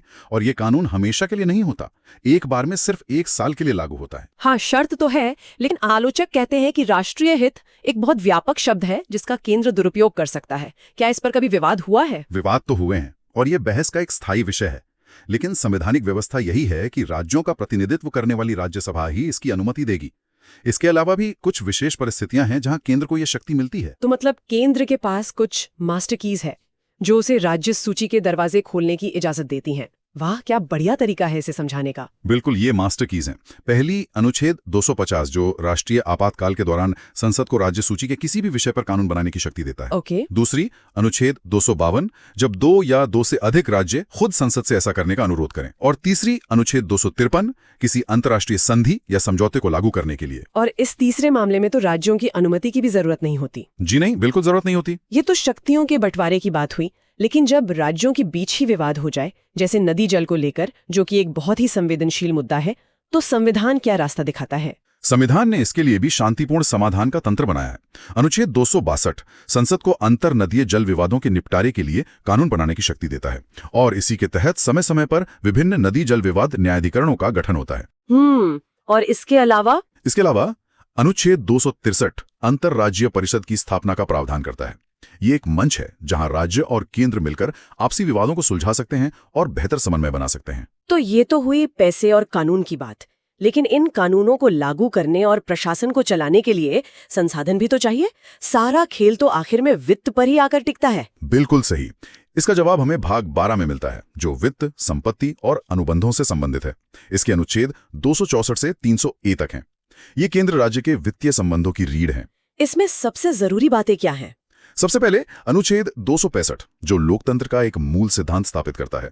इसका सीधा सा मतलब है, सरकार अपनी मर्जी से जनता पर कोई भी टैक्स नहीं लगा सकती। पहले कानून पास करवाना होगा। हाँ, पहले उसे संसद से बाकायदा कानून पास करवाना होगा। नो टैक्सेशन विदाउट रिप्रेजेंटेशन वाला सिद्धांत यहीं से आता है। और ये सारा पैसा जो टैक्स से आता है, वो जाता कहाँ है? वो जाता है भारत की संचित निधि, यानी कंसोलिडेटेड फंड में, जिसका प्रावधान अनुच्छेद 266 में है। इसे आप सरकार के मेन सैलरी अकाउंट की तरह समझ सकते हैं, जिसमें सारा पैसा आता है और जिससे संसद की अनुमति से ही सारे खर्चे होते हैं। और अगर अचानक कोई आपदा आ जाए और संसद का सत्र न चल रहा हो, तब क्या होगा? उसके लिए संविधान ने एक इमरजेंसी फंड बनाया है, आकस्मिक निधि यानी कंटिंजेंसी फंड, जिसका वर्णन अनुच्छेद 267 में है। इसे सरकार का इमरजेंसी क्रेडिट कार्ड या एक गुल्लक समझ सकते हैं, जो राष्ट्रपति के पास रखी होती है ताकि अचानक आई मुसीबत के लिए संसद की मंजूरी का इंतजार न करना पड़े। और बाद में स्वीकृति ली जाती है? हाँ, बाद में संसद से इसकी स्वीकृति ले ली जाती है। वित्त आयोग के बारे में भी बहुत सवाल पूछे जाते हैं, इसकी भूमिका क्या है? अनुच्छेद 280 के तहत राष्ट्रपति हर 5 साल में एक वित्त आयोग का गठन करते हैं। वित्त आयोग की भूमिका एक निष्पक्ष रेफरी की तरह है, जो ये तय करता है कि टैक्स रूपी केक का कितना बड़ा हिस्सा केंद्र को मिलेगा और कितना राज्यों को। ये सिर्फ बंटवारे की सिफारिश नहीं करता, बल्कि ये भी बताता है कि राज्यों को सहायता कैसे दी जाए। इसकी सिफारिशें भारत के राजकोषीय संघवाद की नींव हैं। और संपत्ति का अधिकार, जो कभी मौलिक अधिकार था, उसका क्या हुआ? उसे 44वें संविधान संशोधन 1978 द्वारा मौलिक अधिकारों की सूची से हटाकर भाग 12 में ही अनुच्छेद 300 क के तहत एक कानूनी अधिकार बना दिया गया। अच्छा, तो अब ये एक कानूनी अधिकार है। जी। इसका मतलब ये है कि सरकार कानून की प्रक्रिया का पालन किए बिना किसी को उसकी संपत्ति से वंचित नहीं कर सकती, लेकिन अब ये मौलिक अधिकार नहीं है जिसके उल्लंघन पर आप सीधे सुप्रीम कोर्ट जा सकें। तो हमने कानून, प्रशासन और वित्त की बात कर ली, लेकिन इन सबको चलाने के लिए जो लोग चाहिए, यानी हमारी नौकरशाही, जिसे भारत का स्टील फ्रेम भी कहते हैं, उनके बारे में संविधान क्या कहता है? उसके लिए हमें भाग 14 पर आना होगा, जो संघ और राज्यों के अधीन सेवाओं से संबंधित है। हर सिविल सेवा एस्पिरेंट के लिए ये बहुत जरूरी है।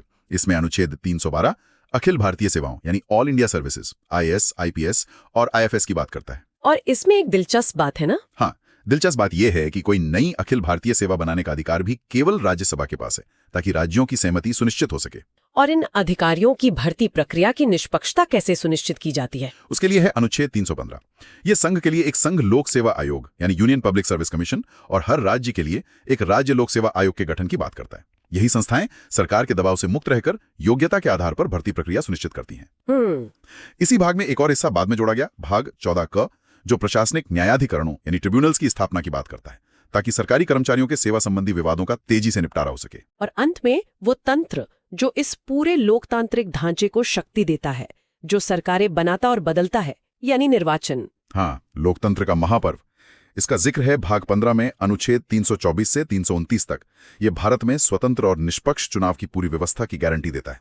इसमें 2 अनुच्छेद सबसे महत्वपूर्ण माने जाते हैं। बिल्कुल, इसमें 2 अनुच्छेद सबसे महत्वपूर्ण हैं। कौन कौन से? पहला है अनुच्छेद 324। ये संसद, राज्य विधानमंडलों, राष्ट्रपति और उपराष्ट्रपति के चुनावों के संचालन, निर्देशन और नियंत्रण के लिए एक स्वतंत्र निर्वाचन आयोग के गठन का प्रावधान करता है। यही आयोग है जो ये सुनिश्चित करता है कि चुनाव निष्पक्ष हों। इसे असीम शक्तियां दी गई हैं। और दूसरा अनुच्छेद जो सीधे हम नागरिकों से जुड़ा है, वो है अनुच्छेद 326, जो वयस्क मताधिकार के सिद्धांत को स्थापित करता है। ये कहता है कि लोकसभा और राज्यों की विधानसभाओं के चुनाव वयस्क मताधिकार के आधार पर होंगे। कोई भी नागरिक जो 18 वर्ष से अधिक आयु का है और कानून द्वारा अयोग्य नहीं है, उसे धर्म, जाति, लिंग या जन्मस्थान के आधार पर भेदभाव किए बिना मतदान का अधिकार होगा। एक व्यक्ति, एक वोट, एक मूल्य। जी, यही एक व्यक्ति, एक वोट, एक मूल्य का महान सिद्धांत है जो हर नागरिक को बराबर बनाता है। तो आज हमने भाग 7 से लेकर भाग 15 तक का एक लंबा सफर तय किया। हमने देखा कि कैसे संविधान ने भाग 16, जो कुछ वर्गों के लिए विशेष उपबंधों की बात करता है, तो भाग 16 का जिक्र आते ही सबसे पहले आरक्षण शब्द दिमाग में आता है। हमारे संविधान निर्माताओं ने राजनीतिक प्रतिनिधित्व सुनिश्चित करने के लिए क्या व्यवस्था की? उन्होंने इसकी नींव बहुत मजबूती से रखी है। अनुच्छेद 330 सीधे लोकसभा में सीटों के आरक्षण की बात करता है। इसके तहत अनुसूचित जातियों यानी SC के लिए 84 और अनुसूचित जनजातियों ST के लिए 47 सीटें आरक्षित की गई हैं। और ये आंकड़े जनसंख्या के अनुपात पर आधारित हैं, है ना? बिल्कुल, और समय समय पर बदलते भी हैं। इसी तरह अनुच्छेद 332 राज्यों की विधानसभाओं में SC और ST समुदायों के लिए सीटें आरक्षित करता है। और एक एंग्लो इंडियन समुदाय का भी तो प्रावधान था, जिसे लेकर हाल ही में काफी चर्चा हुई थी। हाँ था। ये एक बेहतरीन सवाल है कि ये था ही क्यों? हाँ, मतलब आजादी के वक्त इस समुदाय के लिए ये खास प्रावधान रखे ही क्यों गए थे? देखिए, आजादी के समय एंग्लो इंडियन समुदाय बहुत छोटा था और चुनाव जीतकर सदन में आना उनके लिए लगभग नामुमकिन था। तो संविधान निर्माताओं को लगा कि उनकी आवाज संसद और विधानसभाओं में सुनी जानी चाहिए। तो उन्होंने मनोनयन का रास्ता चुना। जी, अनुच्छेद 331 के तहत राष्ट्रपति लोकसभा में 2 सदस्य और अनुच्छेद 333 के तहत राज्यपाल विधानसभा में 1 सदस्य मनोनीत कर सकते थे। तो फिर इतने सालों बाद इन्हें हटाने के पीछे क्या सोच थी? क्या ये अप्रासंगिक हो गए थे? कह सकते हैं। सरकार का तर्क था कि अब इस समुदाय की आबादी काफी कम हो गई है, तो 104वें संविधान संशोधन 2020 के जरिए इस प्रावधान को आगे नहीं बढ़ाया गया। अच्छा, तो ये 104वां संशोधन था। हाँ, और इसी संशोधन ने एक और महत्वपूर्ण काम किया।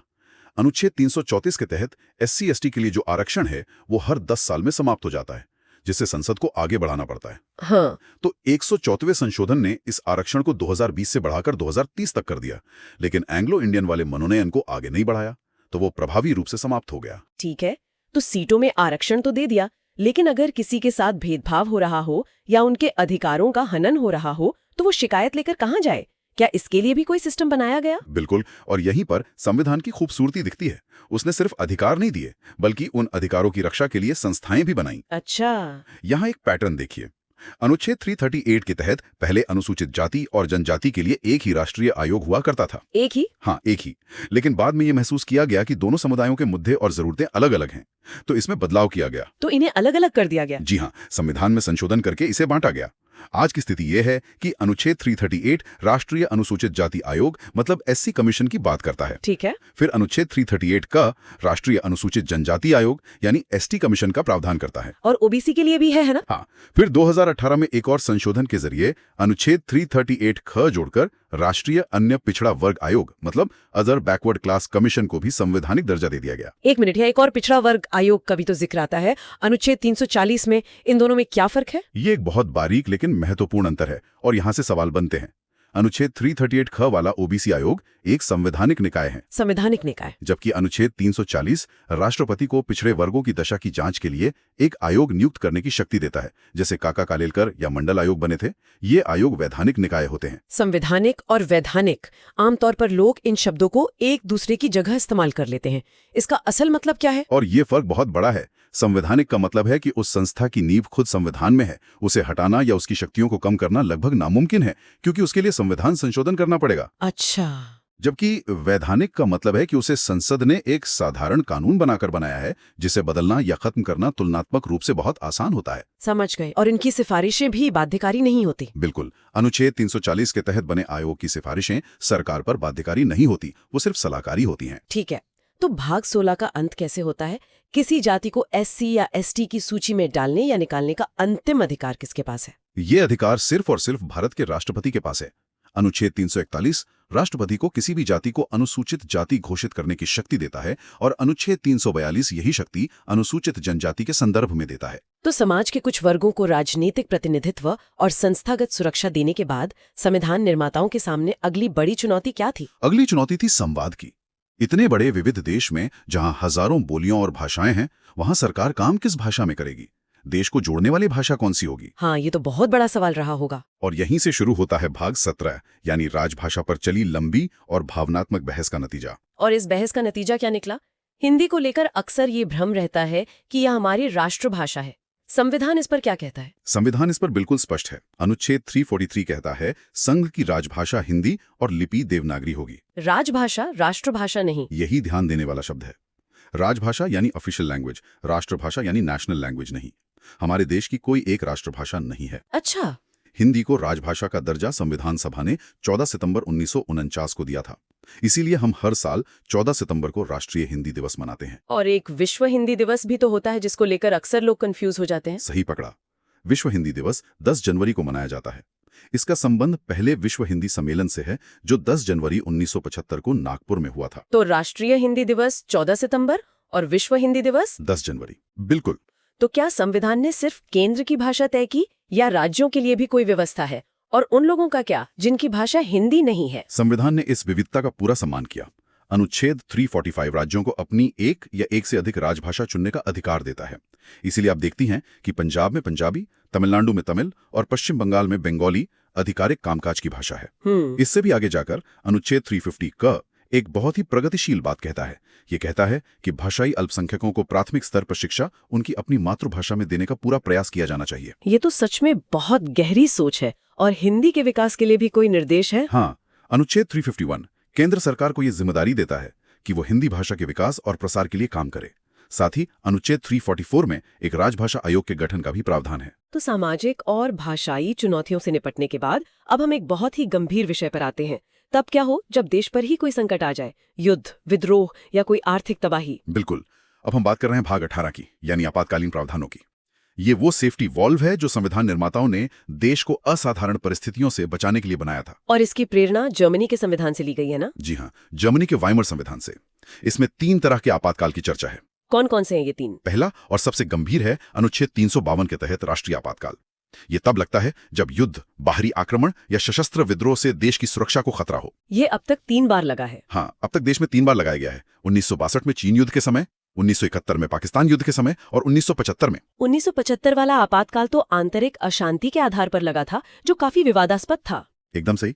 और उसी विवाद के कारण बाद में 44वें संविधान संशोधन के जरिए आंतरिक अशांति जैसे अस्पष्ट शब्द को हटाकर उसकी जगह सशस्त्र विद्रोह यानी आर्म्ड रिबेलियन शब्द डाल दिया गया, ताकि इसका दुरुपयोग ना हो सके। बिल्कुल। और दूसरा आपातकाल? दूसरा है अनुच्छेद 356, जिसे हम आम भाषा में राष्ट्रपति शासन कहते हैं।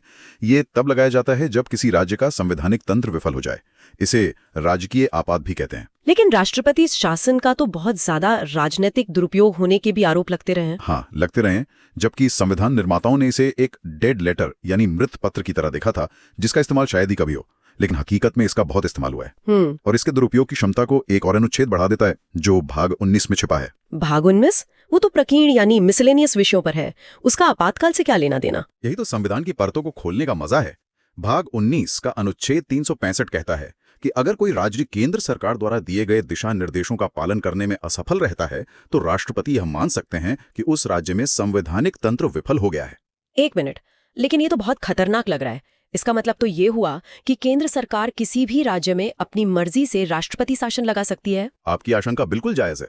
यह अनुच्छेद 356 को लागू करने का एक और आधार दे देता है और केंद्र को राज्यों के ऊपर एक जबरदस्त शक्ति प्रदान करता है। और तीसरा आपातकाल? तीसरा है अनुच्छेद 360 यानी वित्तीय आपातकाल। यह तब लगाया जा सकता है जब देश की वित्तीय स्थिरता को खतरा हो। सौभाग्य से भारत में आज तक इसे लगाने की नौबत नहीं आई है। तो हमने देखा कि संविधान संकट से कैसे निपटता है, लेकिन समय के साथ समाज बदलता है, जरूरतें बदलती हैं। क्या संविधान में खुद को बदलने की कोई व्यवस्था है? और यही चीज हमारे संविधान को एक जीवंत दस्तावेज बनाती है। इसका जवाब है भाग 20 का इकलौता और शायद सबसे शक्तिशाली अनुच्छेदों में से एक अनुच्छेद 368। अच्छा, यही अनुच्छेद संसद को संविधान में संशोधन करने की प्रक्रिया और शक्ति दोनों देता है। पर क्या ये शक्ति असीमित है? क्या संसद पूरे संविधान को बदल सकती है? नहीं, यहीं पर न्यायपालिका की भूमिका आती है। प्रसिद्ध केशवानंद भारती मामले में सुप्रीम कोर्ट ने मूल संरचना यानी बेसिक स्ट्रक्चर का सिद्धांत दिया, जिसका मतलब है कि संसद संविधान के मूल ढांचे को नहीं बदल सकती। बिल्कुल, जैसे लोकतंत्र, धर्मनिरपेक्षता, शक्तियों का बंटवारा, इन सबको नहीं बदला जा सकता। चलिए, अब हम भाग 21 पर आते हैं, जिसमें कुछ अस्थायी और विशेष प्रावधान है। इसमें अनुच्छेद 371 है, जिसकी सूची याद करना हमेशा से एक चुनौती रही है। हाँ, रही है। लेकिन ये विशेष प्रावधान कुछ राज्यों को दिए ही क्यों गए हैं? ये सूची सिर्फ याद करने के लिए नहीं है, ये भारत की विविधता की कहानी बताती है। हर राज्य की अपनी खास ऐतिहासिक, सांस्कृतिक या भौगोलिक वजह थी। जैसे अनुच्छेद 371A नागालैंड के लिए है, ये उनके पारंपरिक कानूनों और भूमि अधिकारों की रक्षा के लिए था। अच्छा, तो हर अक्षर के पीछे एक पूरी कहानी है। बिल्कुल। तो इस सूची को याद रखने का कोई आसान तरीका है? आसान तो नहीं, पर एक क्रम है जिसे दोहराना पड़ता है। इसे ऐसे देख सकते हैं। बताइए। बिना किसी अक्षर के अनुच्छेद 371 महाराष्ट्र और गुजरात के विकास बोर्डों की बात करता है। ठीक है, महाराष्ट्र, गुजरात। फिर अक्षर शुरू होते हैं। ए से नागालैंड, बी से असम, सी से मणिपुर। ए नागालैंड, बी असम, सी मणिपुर। हाँ, डी और ई दोनों आंध्र प्रदेश से जुड़े हैं, खासतौर पर वहां की यूनिवर्सिटी को लेकर। डी और ई आंध्र प्रदेश। एफ से सिक्किम, ये बहुत महत्वपूर्ण है। जी से मिजोरम, एच से अरुणाचल प्रदेश, आई से गोवा और अंत में जे से कर्नाटक। वाह, ये क्रम तो याद रखना पड़ेगा। हाँ, मैंने तो इसे एक कहानी बनाकर याद किया था, पर वो थोड़ी लंबी हो जाएगी। तो अब हम संविधान के बिल्कुल अंत में आ गए हैं। भाग 22। इस महान दस्तावेज का समापन कैसे होता है? इसका समापन भाषणों से नहीं, बल्कि कुछ अंतिम औपचारिकताओं से होता है जो दस्तावेज को पूरा करती हैं। अनुच्छेद 393 इस दस्तावेज का संक्षिप्त नाम बताता है, भारत का संविधान, द कॉन्स्टिट्यूशन ऑफ इंडिया। जी। और इसके लागू होने की तारीख? वो अनुच्छेद 394 में बताई गई है, 26 जनवरी 1950। ठीक है। हालांकि ये जानना दिलचस्प है कि नागरिकता, चुनाव जैसे कुछ जरूरी अनुच्छेद 26 नवंबर 1949 को ही लागू कर दिए गए थे। मजे की बात है, हमारा संविधान मूल रूप से तो सिर्फ अंग्रेजी में लिखा गया था। इसके हिंदी संस्करण का क्या हुआ? बहुत अच्छा पॉइंट है। सालों बाद 1987 में 58 संशोधन के जरिए अनुच्छेद 394 क जोड़ा गया, जो संविधान के हिंदी में प्राधिकृत पाठ यानी ऑथराइज्ड टेक्स्ट का प्रावधान करता है। मतलब अपने ही देश के संविधान का आधिकारिक हिंदी रूप आने में 37 साल लग गए। हाँ, कह सकते हैं। तो जैसे ही ये नया संविधान लागू हुआ, जो पुराने कानून थे जो ब्रिटिश काल से चले आ रहे थे, उनका क्या हुआ? उसके लिए है हमारा अंतिम अनुच्छेद 395। ये एक तरह से पुराने युग का अंत और नए युग की शुरुआत की घोषणा करता है। अच्छा। ये स्पष्ट करता है कि भारत के संविधान के लागू होते ही भारत सरकार अधिनियम 1935 और भारतीय स्वतंत्रता अधिनियम 1947 जैसे सभी पुराने अधिनियम रद्द हो गए, रिपील हो गए, और इसी के साथ भारत पूरी तरह से एक नए संप्रभु गणतांत्रिक और संवैधानिक युग में प्रवेश कर गया। बिल्कुल। तो अनुच्छेद 1 से लेकर 395 तक इन सभी अनुच्छेदों के साथ हमने भारतीय संविधान की अपनी यात्रा पूरी की। ये एक शानदार सफर था जिसमें हमने संविधान की हर बारीकी को समझने की कोशिश की। बिल्कुल। हमने देखा कि कैसे हमारा संविधान सिर्फ नियमों की किताब नहीं, बल्कि एक राष्ट्र के सपनों, आकांक्षाओं और चुनौतियों का प्रतिबिंब है। तो इस पूरी यात्रा के अंत में हमारे श्रोताओं के लिए आज का विचारणीय प्रश्न क्या है? आज जब हमने अनुच्छेद 368 यानी संविधान संशोधन की प्रक्रिया को देखा, तो ये एक गहरा प्रश्न उठाता है। संविधान की मूल संरचना की अवधारणा जिससे न्यायालय ने विकसित किया है, क्या वो संसद की संशोधन की शक्ति पर एक जरूरी नियंत्रण है ताकि संविधान की आत्मा बची है, या फिर ये जनता द्वारा चुनी हुई विधायिका के अधिकार क्षेत्र में एक न्यायिक अतिक्रमण है? इस पर सोचिएगा।